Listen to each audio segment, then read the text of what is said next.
Kasi kung inaral mo yung batas, alam mo na inamend na namin yan. Alam mo na nakabinbin na yan doon sa Senado. Bakit inuulit mo pa na ina-apply for amendment yung na-amend na? So sinungaling ka, Tulpo, kaya bang yabang mo pa naman? Na kung makapagsalita ka na, it's as if you're not listening. It's as if si Richard Gomez is not listening to your speech. Nahulog ka sa bitag dito na wala ka talagang alam, puro ka lang papogi. Ang problema po natin sa Kongreso, kaya po tayo napupulaan ng mga kababayan. So, puta, ginamit na yung yung napupulaan ng mga kababayan card, parang poverty porn card na yan. Kaya po tayo napupulaan dahil sa bagal ng Kongreso. Oh, putang ina niya, nandiyan ka na eh. Bakit hindi mo pabilisan? Ang punto rito, hindi nga yan. Sinungaling ka, yun ang punto. Ang punto dito, Tulpo, nagyabang ka, nag-isip ka, akala mo ikaw yung talagang nauna. Yun pala, ginagawa na nila at ginawa na nila. Paano tayong bibilis kung inuulit-ulit nyo lang? Ikaw na nagsabi eh. Mabagal kayo kaya kayo napupulaan. Ikabibilis nyo ba yan na yung na-amend na, inuulit mo pa? Nagsayang ka ng gaano katagal yung speech mo dyan, sinayang mo yung oras mo, sinayang mo yung oras ng plenaryo, sinayang mo yung oras ng taong bayan, para lang magbigay ng panukala na naipanukala na pala. Ibig sabihin, Tulpo, di mo ginagawa trabaho mo. Ibig sabihin, hindi mo alam yung trabaho mo. Huling-huli ka na sa aktong nagsisinungaling ka na hindi ka nag-aral ng leksyon mo, puta, binabaliktad mo pa. Ganyang klase ng politiko mga yan, mga sinungaling. Paano mo sasabihin hindi sinungaling to? Dati, pabor na pabor sa mga Duterte. In love kay Inday Sara. Putang ina ngayon, kalaban na nila. So walang delikadesa. Sinungaling. Tama? O, pakinggan pa natin kung paano siya mabibitag dito.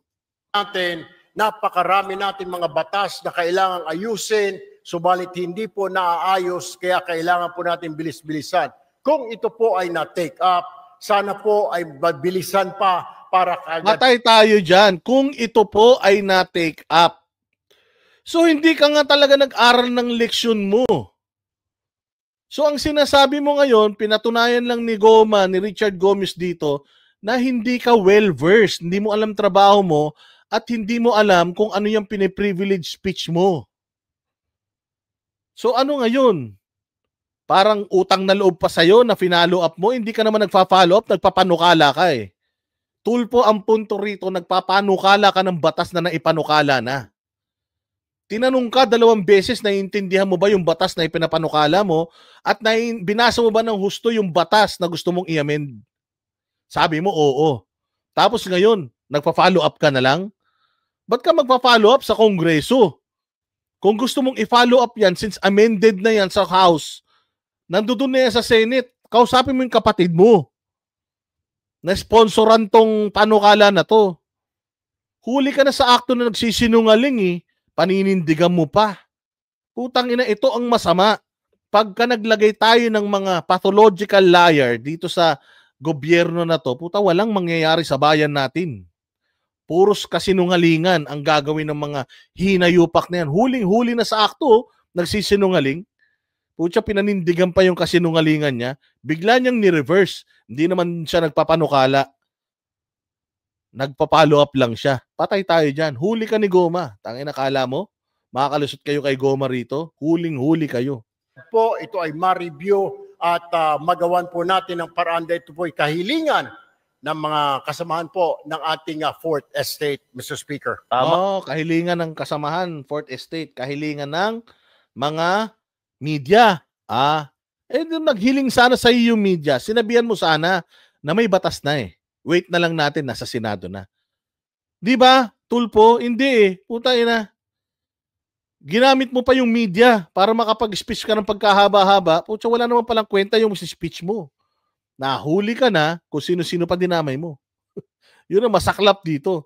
So walang bayag ito. O walang pananagutan to sa sarili niya. Mano ba naman? Ay, talaga ba? Sorry, hindi ko naaral. Pasensya na. Simple. Nagkamali ka eh, humingi ka ng dispensa. Hindi, yabang-yabang mo pa. Mali ka nang, yabang-yabang mo pa. Tangina yan ang brand ng politika nyo. Magyabang lang. Pag nasusukol kayo, gagawin nyo. Didemanda nyo yung mga nakakasukol sa inyo. Aangasan nyo. Mumurahin nyo sa mga sa mga show ninyo. Po, napakaganda pong suggestion po niyan. Since kayo po ay malakas po sa Senado, baka pwede pong sila pong sabihan ninyo dahil wala po tayong counterpart sa Senado. Tapos, alam mo, ito si Richard Gomez nung artista to. Isa to sa mga pinakakupal na artista. Oh, marami nakapagkwento sa akin na kupal daw talaga to. Kaya nga nagsuntukan to tsaka si Robin eh. Masama daw talaga ugali nito nung artista to, pakayabang nito. Oh, at least nagamit mo, Goma, yung kayabangan mo. At na-expose mo si Tulfo na sinungaling. Isa po tayo sa amendments natin. At yung pong privilege speech nyo kanina, pagtanggal po ng media, personalities, pag dumarating ang inventory time, pag mayroong bypass, wala na po. Ngayon na yung mukha ni Tulfo dito, puta, sabi niya, tangina mo, Richard, humanda ka sa akin, puta ina mo ka, yari ka sa akin. Parang ganun ang dito. Yabang-yabang mo. Tulfo, ginawa kayong aso ni Trillanes nung pinatawag niya kayo sa Kongreso. Sa Senado, tandaan yun. Tandaan yun. Ang yabang-yabang nito ni Tulfo, di ba? Sabi ni Tulfo, malay mo, someday, maging senador din ako, magkapalit tayo ng sitwasyon, tayo na naging congressman ka na. Pwede mo nang gisahin si Tulfo sa Quadcom. Di ba? So, nag-sit-in ka sa Quadcom bilang majority floor leader, meron kang kapangyarihan na gisahin si Trillanes doon. Pero putang ina, wala kayong betlog. Hindi nyo sinukol si Trillanes sa kanyang pagsisinungaling. Naging biktima din kayo ng pagsisinungaling ni Trillanes Di ba? Buong angkan nyo, yung atin ninyo nakawatan daw, sabi ni Trillanes, na si Rapi Tulfo tsaka ikaw, dinamay pa ni Trillanes. Oh, nung ginigisa si Trillanes ng Kongreso doon sa mga kupal na akusasyon niya patungkol sa mga AMLAC report na natanggap niya na dinecline naman ng AMLAC yung claim niya. Pinabulaanan ng AMLAC. Nasaan ka nun? Para sana magisa mo si Trillanes. O puta, hindi mo na ginisa si Trillanes dyan sa Congress. Alam mo kung bakit? Magkakakampi na kayo. Utang ina nyo. O magkakakampi na kayong lahat. Kaya kayo ganyan. Buti na lang, na-expose ka ni Goma dito. Mananalo pa din yan. Mananalo pa din yan. Pero tandaan ninyo, putang ina, magkikinupal na yan pagdating sa Senado ng hinayupak na yan. Provision. Pagdating ho natin doon, Mr. Speaker, we will do that. But for now, we really have to look into this, maybe push on and convince our counterparts in the Senate. O yun na nga eh. Pinagtatawanan ka na ni Richard. Ang sinasabi dito ni Richard, aminin mo, hindi mo ginawa leksyon mo. Aminin mo na nagpapapogi ka lang dito. Sasabihin mo na ifa-follow up mo sa Senado. Bakit nandiyan ka nagpe-privilege speech sa Congress? Sinayang mo oras namin. Yun ang sinasabi ni Richard dito eh. Sinayang mo oras namin ang haba nung islang mong mga pa-islang-islang mo na speech. Kung sana pumunta ka na sa Senado, kinausap mo yung mga kaibigan mo ron, meron sanang katuturan yung privilege speech mo. Hindi yung nagpi-privilege speech ka dito na nagawa na namin yung pini-privilege speech mo. Kapal ng mukha mo, sabi ni Richard. To pass this law immediately. Matatagalan pa po tayo kasi dadaan pa po tayo ng eleksyon. Pag hinintay po natin na umabot kayo ng Senado, ay isang taon na naman po yun. Congratulations po at inamin nyo na talagang panalo na kayo sa Senado. I'm very happy that a colleague of ours will be in the Senate soon.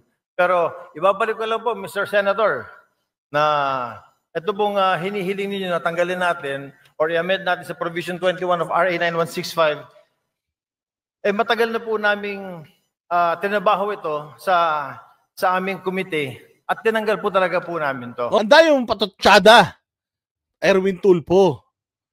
Ang punto dito, nagpi-privilege speech ka nang nagawa na namin yung trabaho. Aminin mo na lang na hindi ka nag-aral ng leksyon mo. Kaya nga kita tinanong kung inaral mo ba to? Umuo ka. Huling-huli ka sa akto na nagsisinungaling ka. Anong dapat gawin, Erwin Tulfo? Mag-sorry. Sorry. Hindi ko po nakita yan. Kung ganun man, nagkamali ako, ipa-follow up ko na nga lang sa Senado. Kasi talagang malapit na malapit sa puso ko yan . So, mabuti na lang nagawa nyo na. Thank you very much. Congratulations sa atin. In that sense, magpa-follow up na ako. Magpa-follow up na ako sa Senado. Sorry po. Pasensya na. Oo, pasensya na, Sir Richard. Nagsinungaling ako. Sinabi kong inaral ko, hindi pala. Ay, nasinungaling ka kasi. Masyado ka sinungaling . Ang dami pa sinasabi. Kaya nga sabi dito ni Richard, ibalik na lang natin doon sa totoong issue. Nagawa na po namin yan, sir. Ang dami pandaldal dyan. Sinayin mo pa yung English mo. Sinayin pa yung tinta nung ballpen na pinasulat mo dyan sa speech mo. Nagawa na po namin yan. Huli ka na sa akto, sir. Hindi mo ginagawa trabaho mo. Puro lang kayo ayuda ni Tambaloslos. Puro lang kayo punta sa palengke. Panay lang ang hawak nyo sa mga itlog. Yun lang ang ginawa nyo, kaya puros itlog na rin yung mga kokote nyo. Ang tanging hiling namin, katulad din ng hinihiling ninyo, sana nga po mapabilis natin ito sa Senado. Dahil Senado po, hindi ko alam, pero baka pwedeng kayo na po magsalita. Baka pwedeng kayo na mag-privilege speech. Pakisabi na bilis-bilisan po para itong hinihiling natin na ma-amend. Yun, sinasabi ni Richard dito, mali. Tulfo, napatitig si Tulfo sa lamesa . Mali yung avenue mo ng pagpopopogi. Doon ka sa Senado. Nandoon na yung amendments natin, nakabinbin doon. O doon ka mag-ingay, hindi nandito ka sa Congress, dakdak ka ng dakdak dyan. Mali naman yung mali naman yung avenue ng nagawa na namin yan. Masyado kang nang-aangkin, hindi naman sa'yo. 21 ay matapos na. Alam niyo ho, I just have to correct my colleague. Puta, siya pa i-correct mo Matigas din ang mukha mo, no? Siya pa i-correct mo. Puta, ikaw na yung mali, ikaw pa yung mangko-correct. Puta, ibang klase talaga. Ako po ako, Senador, Your Honor. Ako po ay isang mambabatas, ako po ay isang representative, hindi pa po ako senador. Tumatakbo po ako senador, nais ko lamang po linawin na ako po ay isang congressman. Correct. Ako po ay member ng Correct. Ang sinasabi nga niya, aminin mo na hindi ka nag-aral ng leksyon mo at sinasabi nga ni Goma na instead of sinasayang mo yung panahon ng Kongreso dyan sa privilege speech mo na yan, doon ka magsalita sa Senado. Or sana yung privilege speech mo naka-address sa Senate. Hindi. Naka-address sa Speaker. So, ibig sabihin, hindi mo alam yung trabaho mo. Kung talagang malapit sa puso mo yan, nakabinbin na yan sa Senado, sa privilege speech mo, kinall out mo yung Senado. I-call out mo yung Senado, ganun yun. Mali yung yung ina-addressan mo. Kumbaga nagpaggumawa ka ng sulat, naka-address sa maling tao. So, ibig sabihin, yung mensahe mo hindi makakarating sa kinaukulan. Bakit? Mali yung address. I-address mo sa sa Senado, hindi sa Kongreso. Palpak ka na nga ka pa, nagdadahilan ka pa. CIS party list at hindi po ako senador. Baka ang inyo po ibig sabihin, yung aking po nakatatandang kahuya po, siya po yung senador. Pangalawa, kaya ako nga po pinapabilis-bilisan para marinig po tayo sa Senado. Hindi mo nga pinapabilis-bilisan. Tayo na sinungaling ka kasi. Hindi mo pinapabilis-bilisan, nagre-request ka na amyendahan yung batas. Na amyendahan na nga. Putang ina, sinungaling ka, hindi ka talaga marunong tumanggap ng pagkakamali mo. Ang yayabang nyo, hindi naman kayo magagaling. Simple lang sinasabi ni Goma, hindi mo maintindihan. Nagre-request ka sa speaker na amendahan yung batas na amendahan na po namin. Just apologize for not doing your research. Plain and simple. Ang dahil mo pang sinasabi, palpak ka na nga Umaarte ka pa. Nabilis-bilisan po nila dahil ito po ay O hindi yun, sana ganyan yung speech mo, bilisan nila. Ngayon, sinasabi mo na, nung sinabi ni Richard sa'yo na nasa Senado na yung bola, biglang ngayon, Senado na yung bilisan nila. Eh bakit kanina sinasabi mo, Mr. Speaker, amend 9165. Amended na eh. Nasa Senado na. Hindi mo alam. Marami ka pang hindi alam, sigurado. Aminin mo na lang kasi na hindi mo alam. Plain and simple. pa naman batas. Habang ito hindi pa batas, ala hong saysay ang pagre-review, wala hong saysay ang pagtanggal ho natin ng section na yan, section 21, kung hindi pa naman po ito batas. What I am trying to point out, Mr. Speaker, I guess we have to do something about it. And para marinig ko, kaya ho tayo nagpa-privilege speech para marinig po tayo sa Senado. Hindi. Tangina, nagpi-privilege speech ka. Naka-address yung privilege speech mo sa speaker. Requesting for amendment of 9165. So paano ka maririnig ng Senado? Bakit ko kayo pakikinggan sa mga batas na inaamendahan nyo? Trabaho nyo yan. We have our own problems. Mayroon kaming mga naka-line up dito ng mga batas na kailangan naming pag-usapan para may sa batas natin. Nagsasasabi mo, nandiyan ka kanina para magpapogi, using your slang American accent, addressing your concern to the speaker, amending a law that was amended already by itong sila Richard Gomez. Tinanong ka kung ni-review mo ba yung batas, you said yes twice. Tapos biglang ngayon, nag-privilege speech ka para marinig, para mag-follow up. Nek mo. Nag-privilege speech ka para magpapogi, mas pogi si Richard Gomez sa'yo. Now, we are waiting for the decision, Mr. Speaker. If I can only do a privilege speech in the Senate, then I will do so. Unfortunately, I'm still here, a member of 19... No, sir. Hindi mo alam that a law was passed already amending 9165, removing section 21. Yun yung aminin mo. Hindi mo alam na meron ng batas in place or meron ng resolusyon, kung ano man ang tawag nyo doon, na tinatanggal na yung section na yun. Hindi mo alam, ang yabang-yabang mo. Tapos ngayon, kung ano-ano na yung sinasabi mo, just apologize. Pag mali, apologize. So mga bossing, kung sa simpleng pag-amin sa pagkakamali, hindi kaya nito, tangina, paano na pag binoto nyo to? Pag naging senador na to, wala nang aamining mali ito. Puros yabang na lang ang gagawin nito ron. O ito na yung mga bagong Trillanes. Na imbis na si Trillanes, binawian nila ng pambababoy ni Trillanes sa kanila sa Senado, hindi nila ginawa. Bakit? Walang prinsipyo. Congress, Mr. Speaker. Salamat. Salamat, Mr. Congressman. Sinabi ko lang po yung sinabi niyo na gagawin niyo pagdating niyo po sa Senate, inulit ko lang. But Mr. Congressman, we do something about it. We have done something about it. In the committee level, ito pong Section 21 na hinihiling ninyo ay wala na po. Tama itong sinasabi ni Andre Nino, pride is a deadly sin. That is what's wrong sa bayan natin Pilipinas. Masyado tayong ma-pride. Mali na si Bongbong Marcos, pinagtatanggol pa rin natin. Pag tinanong mo naman, anong nagawa ni Bongbong sa bayan, wala namang masabi. Basta lang, ibinoto ko yan, kaya ipagtatanggol ko yan. Mali. Maling mentality. Ganun ang mentality nito ni Tulfo, ni Erwin Tulfo. Ang mentality niya, ganun. Mali na, paninindigan pa. Bakit? Ayaw mapahiya.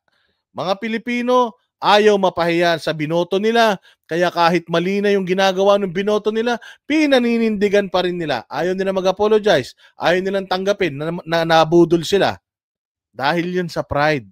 Pride is a deadly sin, sabi nito ni Andre Nino, which is true. Totoo yun. Pride. Di ba? Tanungin mo, o may mga basher dito, galit na galit sa Duterte. Tanungin mo, o ano bang nagawa ni Bongbong? Walang masagot. Wala pa akong basher na tinanong dito na may nasagot. Tungkol dyan, wala pa. So ibig sabihin, ba't nyo pinagtatanggol si Bongbong? Wala naman pala kayong alam ginawa niya mabuti sa bayan. Wala lang, binoto ko eh. Ayaw kong aminin na mali ako eh. Mas madaling mang-away kaysa aminin ko na mali ako. O, yun din.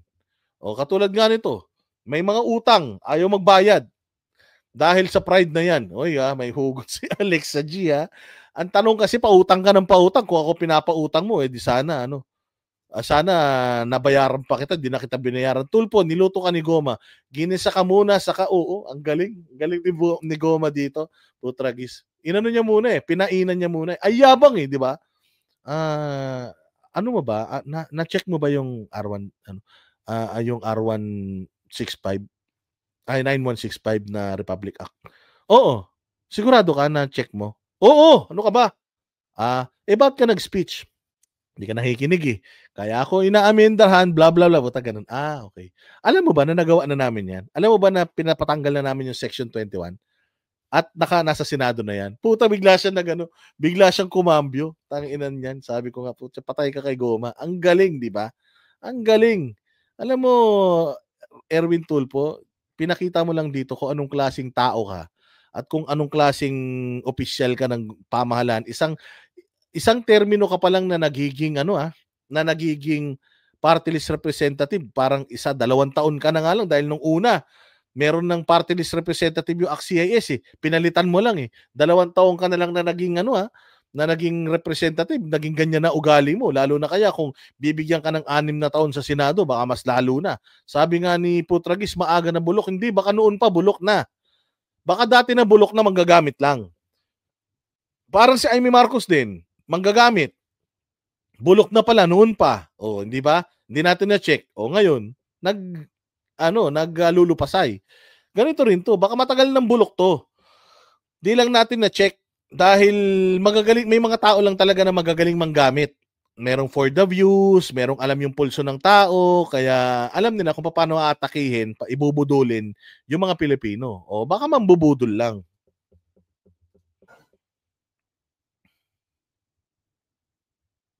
Alam niyo ho, Mr. Speaker, ito po ay nasa committee level at tulad po na sinasabi ko, kaya ko nga po I am pushing for it. Bilis-bilisan po natin. Marami po tayo. You're not pushing for it to bilis-bilisan, sir. Sinungaling ka, huli ka na. Pinupush mo yan to amend. You're trying to amend, requesting for amendment na na-amend na nga.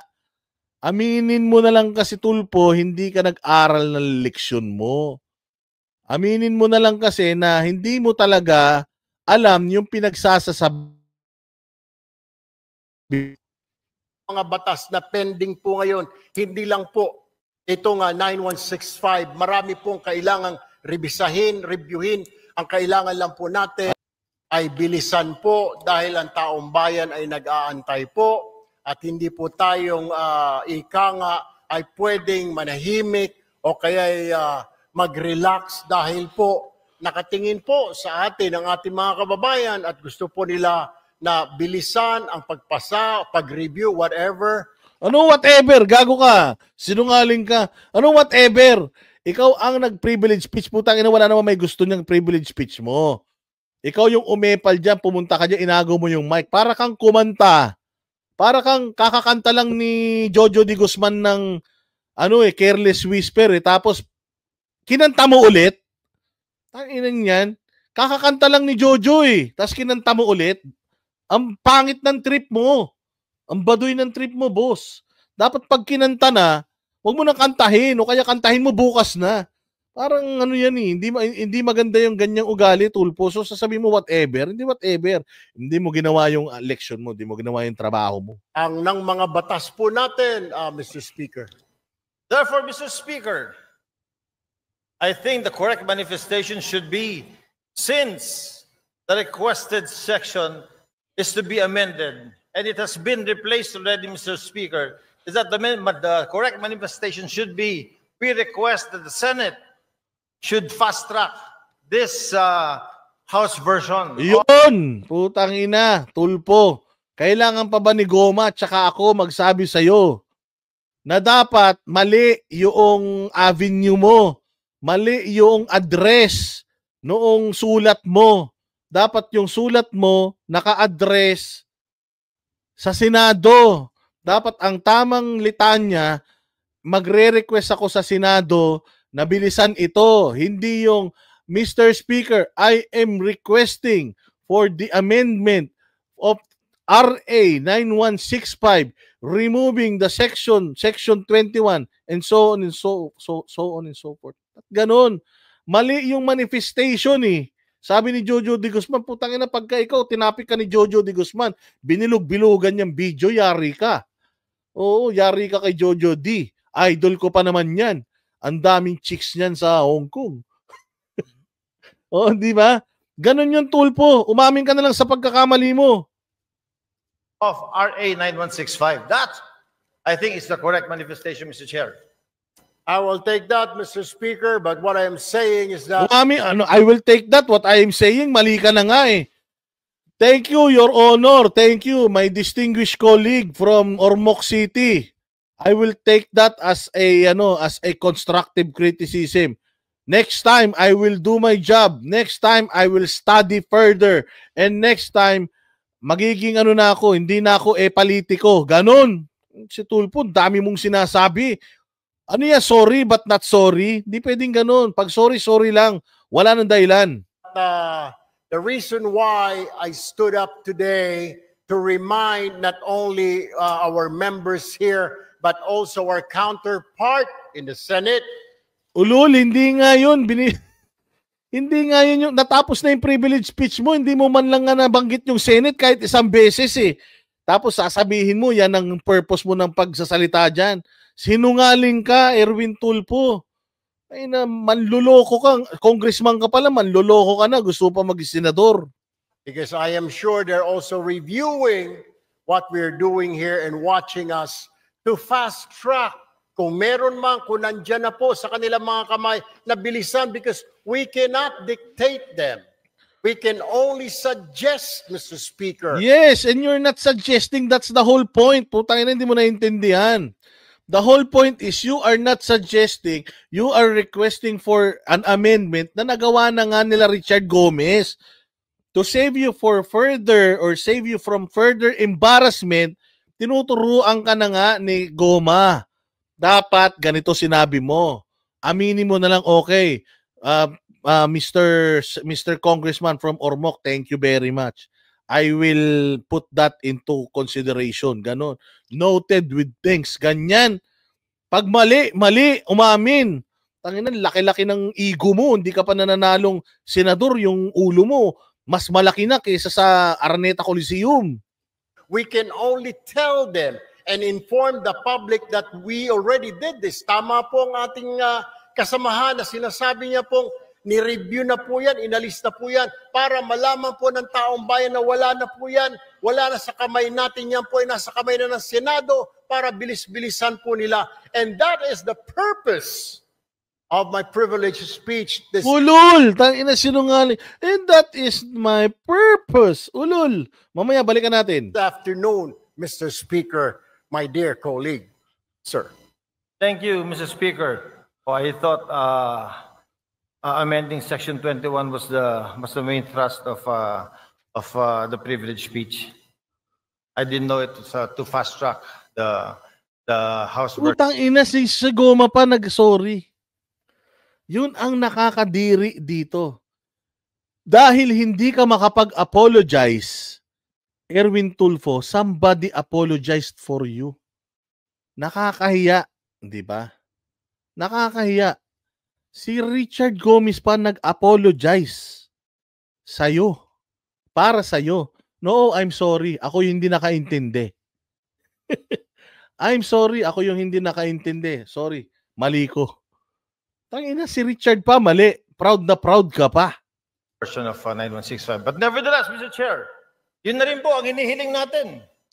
Since yung nire-request po ng colleague natin na tanggalin po sa sa Section 21, yung pagsama Ino yung mukha ni Tulfo, kala niya nanalo siya, no?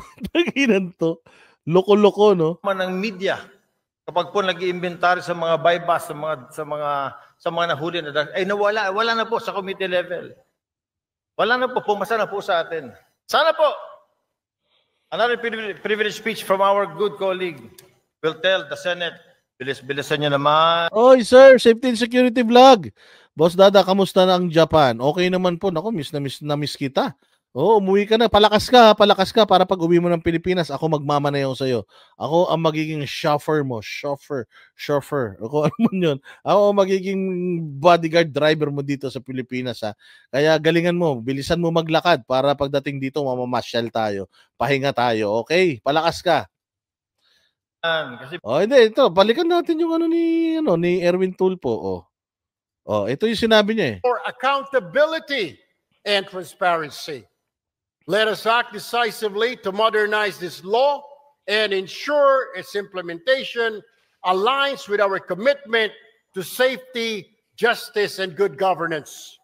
Thank you, Mr. Speaker and my colleagues, and I look forward to our deliberations on this matter soon. Maraming salamat, operations.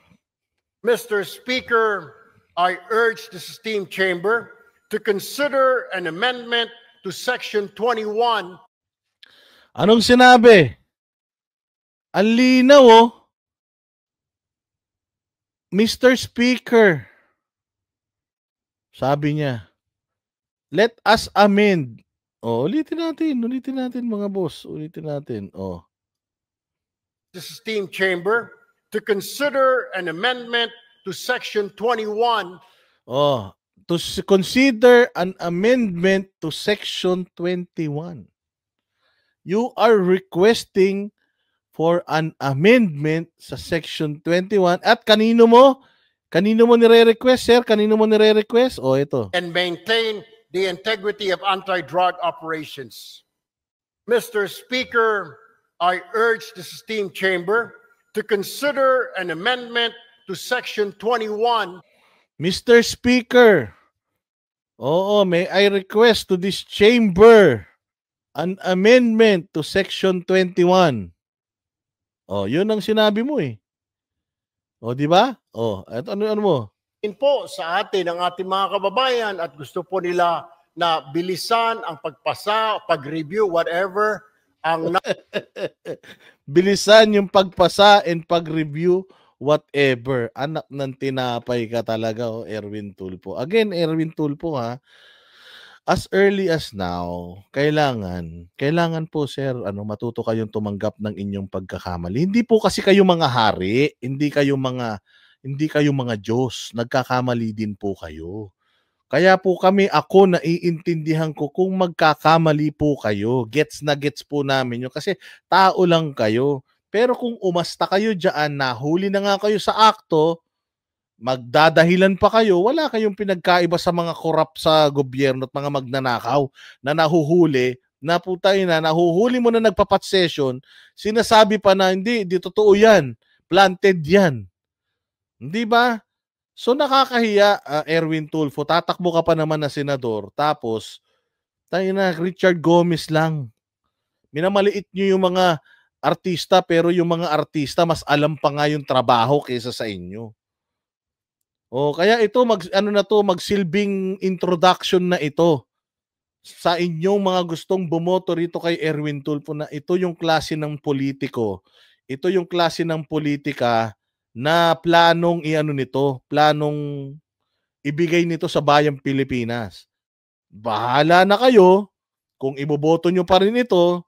Wag lang kayong mag-e-expect na magtatrabaho ng matino ito. Kasi tandaan ninyo yung sasabihin ko, kung ang mga Duterte tinraidor nito, mas lalo na kayong mga Pilipino.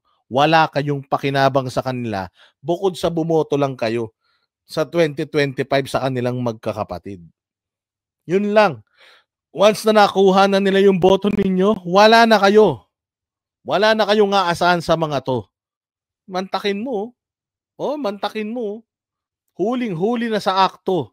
1 minuto lang, ginawang kasinungalingan lahat ng mga pinagsasasabi niya. So kapag kami mga ginawang kabulastugan to, tapos pinitik natin, babaguhin lang niya yung sinabi niya at hindi yan naamin sa pagkakamali niya. Yan yung brand ni Erwin Tulfo. I'm not saying na ito na rin ang brand ng mga kapatid niya. Ako, mas bilib ako sa Ben Tulfo. Kasi yung Ben Tulfo, independent siya. Hindi siya gumamit ng gobyerno. Hindi niya ginamit yung gobyerno ever sa kanyang pagbibigay ng serbisyo sa mga tao. Oo, mas naniniwala ako kay Erwin Tulfo. Pero para sa akin din, enough na yung isang Tulfo. Ang dami na kasing magkakapatid sa Kongreso ay sa Senado. Andiyan dyan na yung 2 bilyar, andiyan dyan na yung 2 andiyan dyan na yung 2 Binay. Well, magiging isa na lang yan, mawawala naman isa. Andiyan dyan yung 2 Cayetano. Tapos nandiyan dyan yung 2 ehersito. So puro nas magkakamag-anak dyan. Kaya lalagyan mo pa ng 2 lalagyan mo pa ng 2 Tulfo, 3 Tulfo. Ano na mangyayari sa Senado natin pagka ganyan? 'Di ba? Nakita niyo yung sinabi ni Sandro Marcos? Inong in-interview si Sandro Marcos nung nakaraan. Anong sabi ni Sandro Marcos? Anong masasabi mo sa national budget ng Pilipinas? O anong sabi ni Sandro Marcos? I will support my father sa lahat ng mga panukala niya, sa lahat ng mga decisions niya. Why? Because tatay ko siya, I have to. Mali. Maling-mali yun, Sandro Marcos. Kasi dapat kapag ka ikaw ay nasa gobyerno na, yung interest na ng gobyerno yung tututukan natin. Interest na po ng gobyerno, Sandro Marcos, hindi na interest ng tatay mo. Kapag ikaw naging senador, naging congressman, lahat ng ties mo with your family, tatanggalin mo lahat yun. Kasi ang pamilya mo na is yung konstitusyon. Ang Bible mo na yung konstitusyon. Ang susundan mo na yung konstitusyon. So kung sinasabi ni Sandro Marcos na ako bilang isang Marcos, lahat ng gagawin ng tatay ko, susuportahan ko kasi tatay ko siya, hindi mo mahal ang bayang Pilipinas. Mahal mo lang yung pamilya mo. Kasi kahit mali na, susuporta ka kasi tatay mo. Ganon din dito sa mga Tulfo. Pag nanalo yung 3 na yan, tangina sobrang lakas nila. Why? 3 boto na kagad 3 boto na kagad sa kanila. 'Di ba? 3 boto na kagad. So imagine niyo yung laki ng kapangyarihan na ibibigay niyo sa apelyidong Tulfo. Nasa sa kamay natin yun, mga bossing. Yung kapangyarihan na yun, iaatang natin sa kanila yung kapag nanalo sila sa 2023, sa 2025, silang 2, magiging 3 na sila dyan. So kung sinasabi nitong Sandro Marcos na kahit mali yung ginagawa ng tatay niya, susuportahan niya kasi tatay niya, ganun din tong mga Tulfo. Na kahit na hindi na paborable sa atin kung ano yung posisyon ng isa, yun yung posisyon ng 2. So malaking problema yan para sa bayan natin. Kapag nanalo yung 3 na yan at naging sobrang makapangyarihan yung mga Tulfo na yan, okay lang sa akin kung they will go after itong mga kawatan sa gobyerno. Okay lang sa akin kung uubusin nila lahat ng adik, uubusin nila lahat ng korap, uubusin nila lahat ng kabit. Okay lang sa akin yun. Pero kung magiging silang makapangyarihan para palakasin nila yung kanilang political position, we are doomed. Sabi nga nito ni Elisa Balagso. Yari na tayo. So nasa sa kamay natin, mga bossing. Nasa sa kamay na natin kung bibigay ba natin sa mga Tulfo yung kapangyarihan na yan. Kasi nasa huli ang pagsisisi. 6 years. 6 years nating titiisin yung ganyang klase ng sistema. 6 years, mga bossing. 'Di ba? Kaya sana lang. Oo, maging matalino tayo sa pagboto.